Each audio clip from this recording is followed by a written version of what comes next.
Alrighty everybody, so welcome back to Return of the Biff, and the Roush Fenway Ford Mustang number 16 team is heading out to WWT Raceway.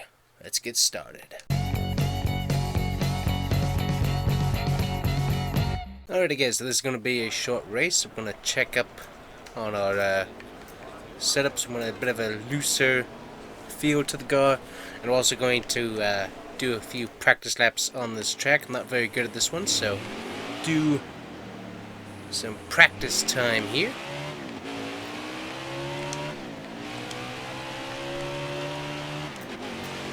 Also get a look at our Wix number 16 car. Looks really good. Nice.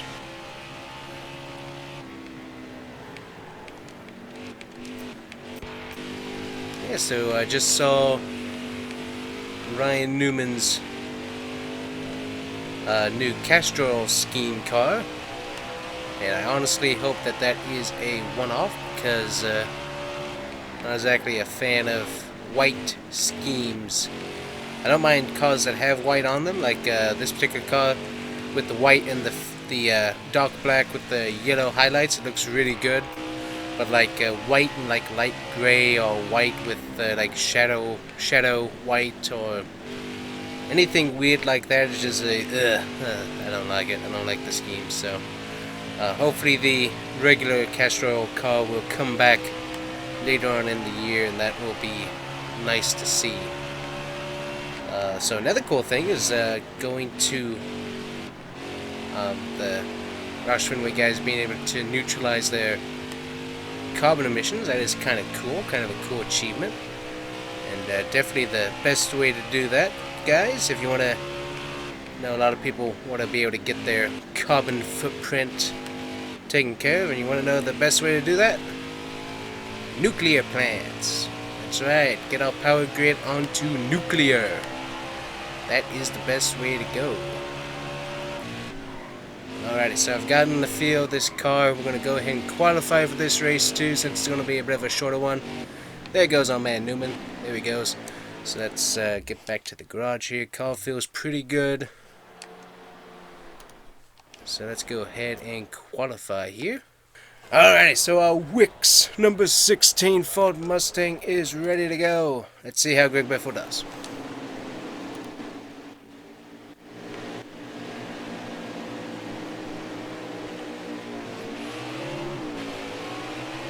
Alright everyone, welcome back to NASCAR as we go racing here at WWT Raceway. And we're following along, of course, with Greg Biffle as he races the number 16 Wix filters for Roush Fenway Racing. Roush Fenway has had an amazing announcement where they have been able to go carbon neutral, where all of their carbon emissions have been neutralized by many other forms of transportation and other resources that they've done to neutralize their different carbon emissions. It's fascinating. But also, Greg Biffle wants to point out one very important fact, as I think all of us want to as well. The best way to finish off a carbon emission problem is go nuclear. That's right, so obviously we wanted to say that, and now back to racing, because obviously that is not as important as the fact is of us racing. Very good point. Now that that has been said, we need to move on, because that is not important right now. What is important is racing. What do we have? Well, what we do have is the Roush Fenway guys staying in the top 15. They're doing a pretty good job. Kyle Busch leads the race, as you have the number 48 car fighting with Greg Biffle there into turn 3. Also have a bit of a spin coming from Chris Buescher there in the number 17. Yes, Chris Buescher is able to get that back underway. Ryan Newman in 13th position now, as the Roush Fenway drivers continue to hold down the last 3 spots in the top 15. That's right, they've been doing a pretty good job of staying consistent this year. They've had a few bad finishes, which really hasn't helped them points-wise, but they've been consistently up here in the top 15, and that's definitely going to help them long-term towards the end of this season.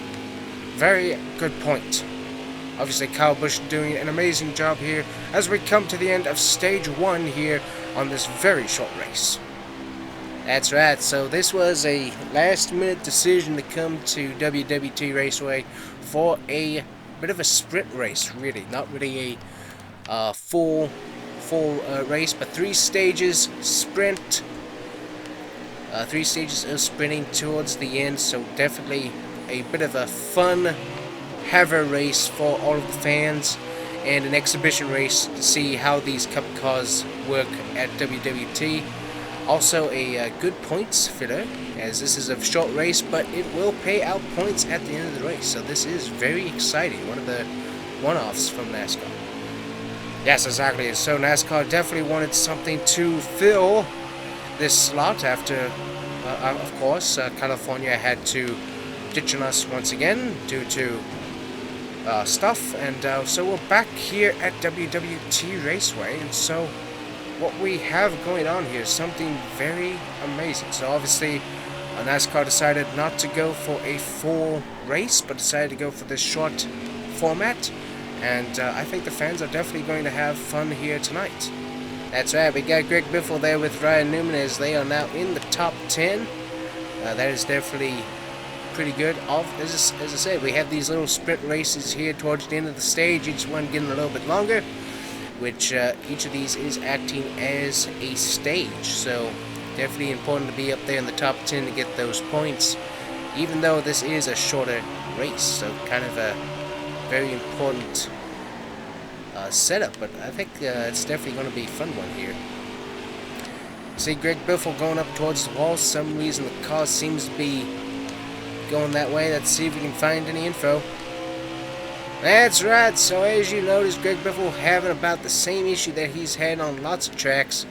Car once again trying to turn left, car wants to go right.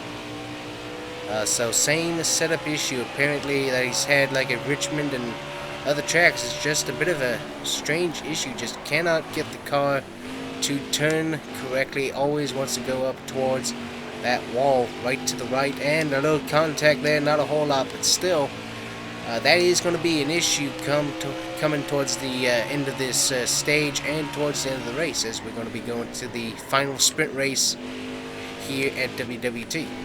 That's right, so obviously gotta keep an eye on that, and yeah, definitely something that with last minute definitely had to grab a car and go. Was not something NASCAR had planned, but definitely the teams were able to get their cars here, and we were able to go racing tonight, so definitely very cool. And we also have a full crowd, as honestly NASCAR has advertised this as really a mini all-star race. That's right, so obviously NASCAR, they've put these cars with the 700 horsepower package, but they are running the downforce package as well, so that's making this race a little bit more interesting, as the cars are a bit looser going into turns and making things a little bit more interesting. So we're now going into the final stage. What have we got in strategy? What we got is obviously everybody needs to take about a full tank of gas, but right side tires is the name of the game for right now. We will see how that does. As you see right there, Greg Biffle is now in the second position up there with Kyle Busch. Exactly, so you see right there, as we have Greg Biffle start out in the front, new right side tires, and he will take the lead, if only momentarily, from Kyle Busch, who seems to have cut a tire there, maybe a little contact, and no more contact than we thought, as Kurt Busch gets back there with his brother, along with Alex Bowman in the 88 car. Yeah, so we see Greg Biffle having a bit of issue, as there goes Joey Logano around. We also have Clint Boyer trying to make a run here in that Rush Truck Sitter car, which awesome by the way, nice paint scheme. Have Greg Biffle trying to get into that turn, taking out Kyle Busch, going towards the turn, a little contact, not a whole lot, but still enough to slow him down. Clint Boyer's got a bit of a run. We'll see how that goes. Alright, Greg Biffle able to hold off Clint Boyer there, trying to get into the turn. The car is still turning towards the right. So we have, and there he goes, spinning around. Huge wreck. It's still piling up. Cars continue to go past, and that's a lot of damage there on the 16 cars. That thing just came right around 10 laps to go. Yes, and one thing that we should point out, unless there's something serious, NASCAR decided no cautions in this race. That's right, so definitely a improvement. A lot of fans definitely like that, but definitely a bit of a hard wreck. They did say that they would reserve the yellow flag for such a wreck, so I'm rather surprised it didn't come out. So that was definitely a hard hit into the wall. Cars still running though, they are not pitting. Greg Biffle definitely a little bit on the stubborn side of things, trying to get that car up there. You see the number 43 car kind of get loose there as well. And Greg Biffle into the wall once again.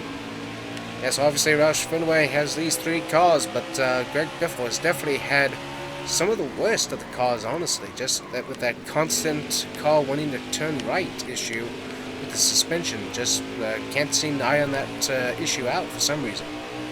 Part of it could definitely be the speed at which he's going into the turn. I definitely think that that might be it. But for him to go in onto the brakes and the car to suddenly turn right like that, as you can see by the oh wow, he's really getting hit there. As you can tell by our little monitors here, hits the brake, car turns right. That shouldn't be happening. That is definitely an issue that they are going to have to figure out with the setup. That's right, so obviously a rather large issue for the Roush Fenway number 16 team, and definitely not what they want to see at all. The race has been fairly calm though, a lot of speed though, as we're kind of getting spread out here for the first time in the race. This is the longest sprint race, so obviously sprint to the finish, and whoever gets there will get there. I'll see Chris Buescher get a little bit loose with a nudge from his teammate, and Greg Biffle is back around. And huge hit there,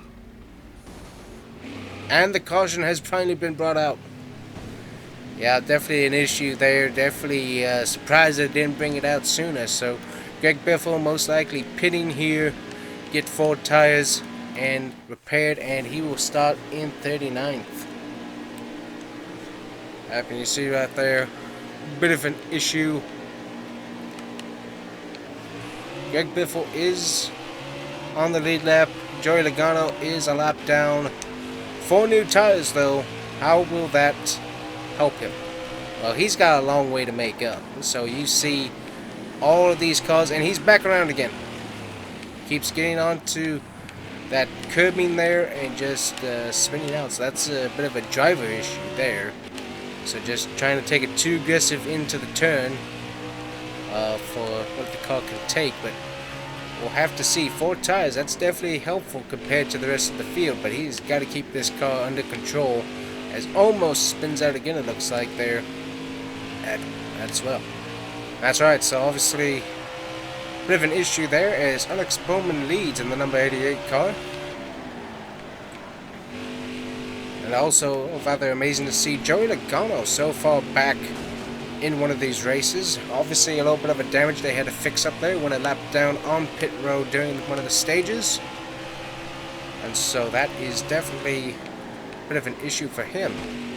You see the number 13 there getting past. And there we go, Greg Biffle trying to get some speed out of that car to get past the rest of these drivers.